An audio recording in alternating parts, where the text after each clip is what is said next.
I'm back. Okay, now look. Today, I'm going to show y'all how to make a quick chicken salad.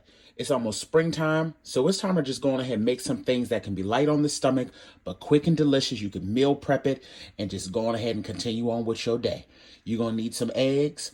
I have a 5-pound whole bird here, crushed red pepper flakes, the herbes de Provence. If you don't have that, you can use thyme, you can use rosemary, you can use bay leaf.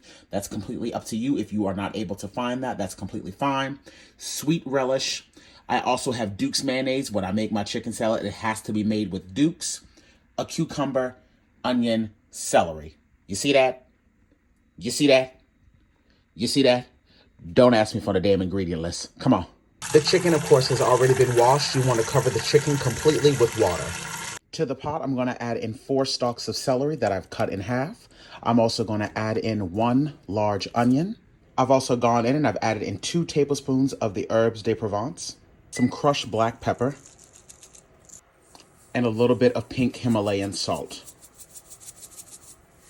Once this comes up to a boil, I'm going to place the top on it and reduce the temperature down and allow it to cook for roughly about an hour to an hour and a half, or until the internal temperature of the breast part of the chicken reaches 165.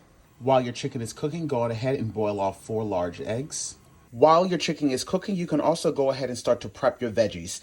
Now, this is all a matter of preference. I love the aspect of both celery and onion in my chicken salad, but I do not like a whole bunch of it. So I'm only going to be using 3 stalks of celery, half of the onion, but I love cucumbers in mine. So I'll likely be using this entire cucumber. I'll let you guys know exactly how much once I get it all chopped up. So to my bowl, I'm going to add in a half a cup of the finely minced celery.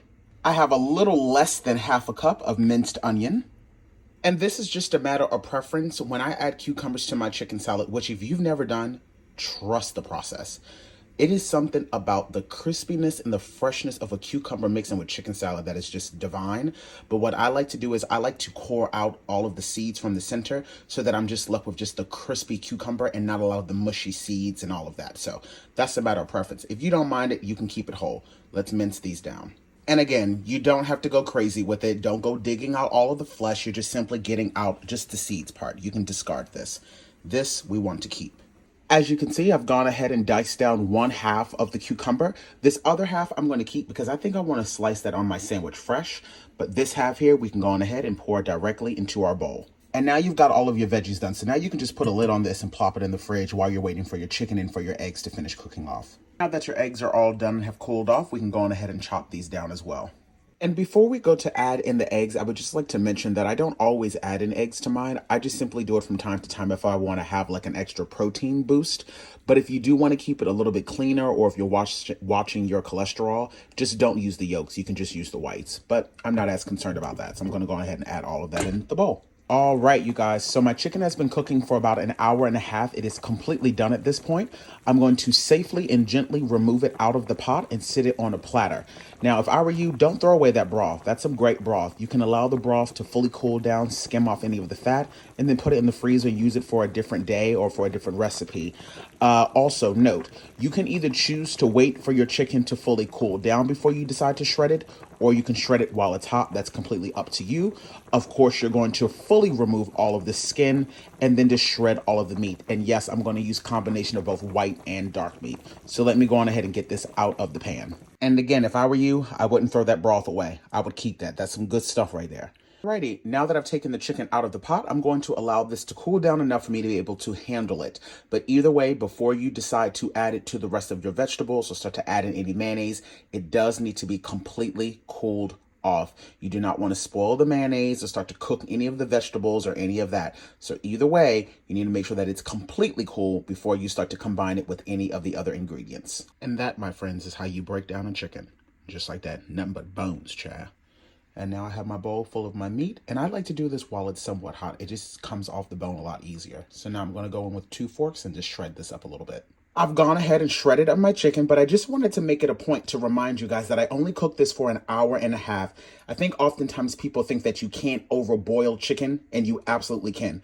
It will turn into the texture of chalk, essentially. So you don't want to overcook your chicken. This still is nice and juicy, nice and tender. And now that I've shredded it, it's nice and cool. We can go on ahead and now add it to our mixing bowl. Let's go on ahead and dump in all of that beautiful chicken. Now, as far as the sweet relish is concerned, you can add in as much or as little as you would like, but I don't understand the concept of eating no sweet chicken salad, so I do not add a lot of this, nor do I add in additional sugar. But you do what your heart desires. I'm probably only going to add about maybe 1.5 tablespoons worth. That's just enough for me. The same rule applies for the mayonnaise. I do not want it soupy, so I'm just going to add it in little by little, and then I can always add in more. So I'm going to start off with about 4 rounded tablespoons of mayonnaise and then mix it, and then I'll add in more as I need it. And like I said, you can always gradually add in more. You don't want to have too much mayonnaise to start off with, so just start with a little and then add in more as you need it.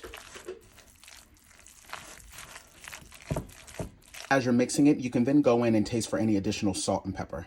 But as you can see, this is the perfect consistency for mayonnaise for me. I don't want any more than this. And now that it's all done, I will go in with just a light dusting of paprika right across the top, not too much. And because I like an element of heat, I add in a few dashes of crushed red pepper flakes across the top as well.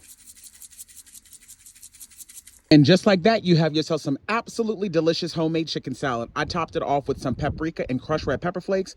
Baby, I'm about to tear this up. I hope y'all try this recipe because let me tell you something. It's simple, yet super, super delicious, and it's much better than buying it from the grocery store at $20 a pound. Bye. Baby, y'all know I was going to give y'all a taste.